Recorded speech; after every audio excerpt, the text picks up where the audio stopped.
And after they had passed across, they came to land at Gennessaret, where they cast anchor. And as soon as they had disembarked, the people there immediately recognized him and raised throughout the region, passing the word along to the surrounding countryside. And the people started bringing their sick up to him on mats wherever they heard that Jesus was. And everywhere that he would go, be it in villages, townships, or the countryside, they laid those who were in poor health in the markets, and begged him to allow the ill to touch but the fringe of his robe.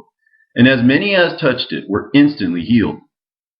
Again, one time when we disciples were all sleeping in a house in Gennessaret, after I, John, had wrapped myself up, I kept a watchful eye on him. At first I heard him say to me, "John, go to sleep." And when I heard this, I pretended to fall asleep. And I saw another who was like him there, whom I also heard saying to my master, "Jesus, the ones you have chosen still do not believe in you." And my Lord replied, "Indeed they do not, for they are but mortal men." I will relate another sublime matter to you, my brothers. There were times when I wanted to touch him, and I felt a solid physical presence. But then there were times when his body seemed unreal to me and without substance, as if it were not even there at all. Now if ever he was invited by Pharisee, and indeed went to the place where he had been bidden, we would all go there with him. And our host, placing a loaf of bread before each of us, would give him one also.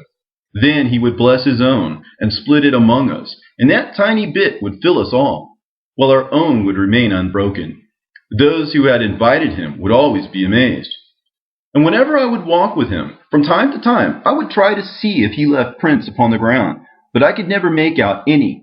What I did notice, however, was him raising himself up off of the ground. Dearest brothers, I am saying these things to you now, that I might stir your faith in him. At this time, however, we must remain silent when it comes to his masterful and amazing works, inasmuch as they are mysterious, and there can be no doubting that they are neither to be expressed with words nor understood with reason.